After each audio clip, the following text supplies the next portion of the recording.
Boutay al-Armur, Algiers, the 30th of December. Other departures at dawn, in the rain. I begged those who left yesterday morning to leave me a few lines of their impressions and news every few days, wherever they happened to be. I renew the same prayer this morning to Mrs. Gutser. Every now and then, I tell her, a few messages of 5, 10, 20 lines, no more. A few messages in the desert and all along the road to Africa. De Boutay al-Armur, promises Mrs. Gutser absently. That's right, bottles thrown into the Great Sea of Africa. Joaquino Quaranto also promises to leave me some messages, but he promises without opening his mouth, just moving his hands and raising his eyes to the sky a little.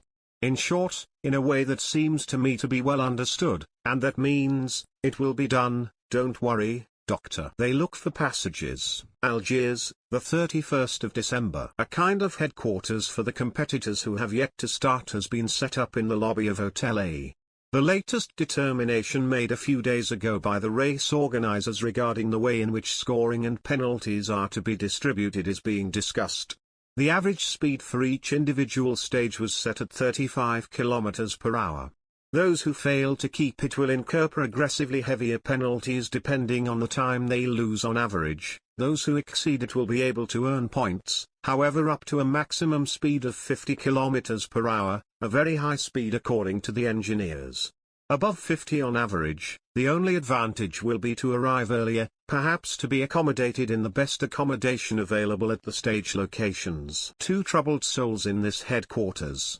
One is the very young French journalist B.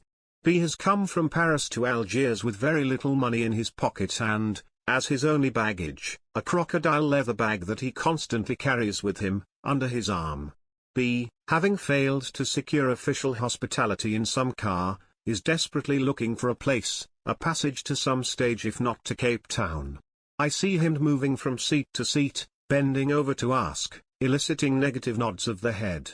I wish he could find, but it will be difficult. Apart from a few competitors, the others are like jockeys at weight, they would pay dearly for 100 kilos more. The other troubled soul is the painter Micheline Henriot, from Algiers. She is very young, very beautiful, very blonde, very café flora in her dress, hairstyle and attitudes. She proposes to compensate with the paintings that she will make on the way both those who will host her and, where they are there, the hoteliers. It will be difficult for her, too, to find a ride. Frenzy of buying. Algiers, the 31st of December. With Ferdinando Gatto and Emilio Christillin, pilots of the Clymene and the Southern Cross respectively, I go around looking for guns and ammunition.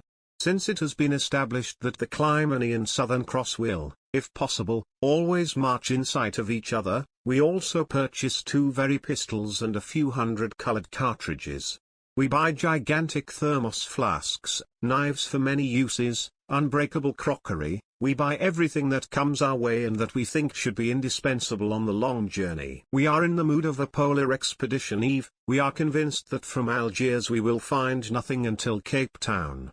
Better, our state of mind is that of a Robinson preparing to stay for years on a desert island.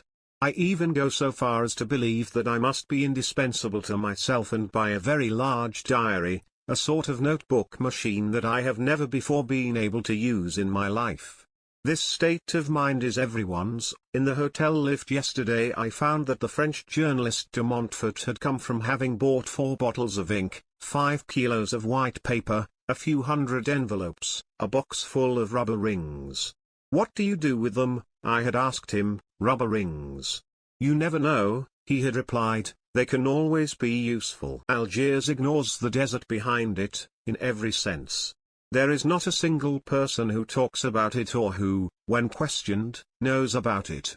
It amazes me that the weather bulletins in the local newspapers mention names of places on the edge of the desert. I used to believe otherwise. I used to believe that just as, for example, in Chamonix they always talk about Mont Blanc and Mont Blanc is always present, either overtly or implied, in every conversation, so I used to believe, to say, that Algiers implied the desert, was a kind of threshold to the desert. A romantic idea, obviously, rightly so. Algiers ignores the desert because the desert is zero, it is non-life. non-interest. Algiers' material and spiritual interests are turned in place or overseas, towards France and Paris. Behind it, Algiers has no desert, it has nothing, it suggests a city on the edge of the world, without a dimension, without shoulders, without a side. Casbah. Algiers, the 31st of December. A visit to the Casbah. An atrocious and magnificent place, extraordinarily multifaceted in its aspects. There is not one Casbah, just one Casbah, but there are 100, 1,000.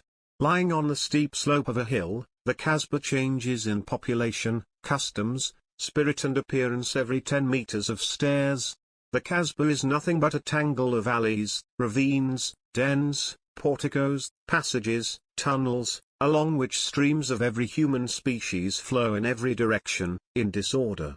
Intense colors, more intense smells, predominant are those of mutton suet, jasmine essence, rancid butter, corrupted meat, urine, damp interiors. In an area that could perhaps accommodate homes for 10,000 people, 40,000 live there. Muslim women are all veiled, but with a veil that is only a pretext, a coquetry of white or blue or black lace that leaves the eyes free.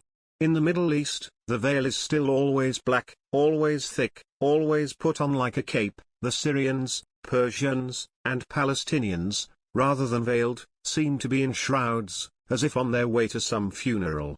The French domination has reduced and refined the veil here. Some must be of silk or nylon, which barely make their presence known by the darker hems, like the seams of certain women's stockings, or because the wind of the gate moves them, making them swell. Certain alleys are inhabited exclusively by Muslim fee publics.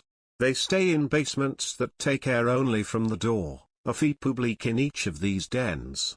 One glimpses, passing by, unmade beds, tiles on the floors, lit braziers, enamel jugs.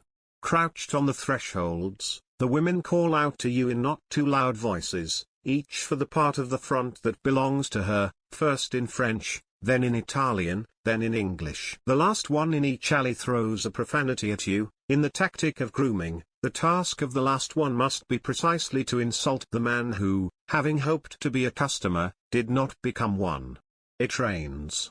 Algiers, the 1st of January 1951. A detour to the roulette at Hotel A, the last one. I follow the play of 3 or 4 Arab notables, pompously polluted in solemn burnous sweeping the floors. To see them one would think of the Arabian Nights, of fabulous riches, of bags of gems hidden in the folds of clothes. The physiognomies are solemn, like grand chiefs of Kabyle. Instead, the dignified messengers play at the cheapest roulette table, cautiously betting 20-franc chips on red and black.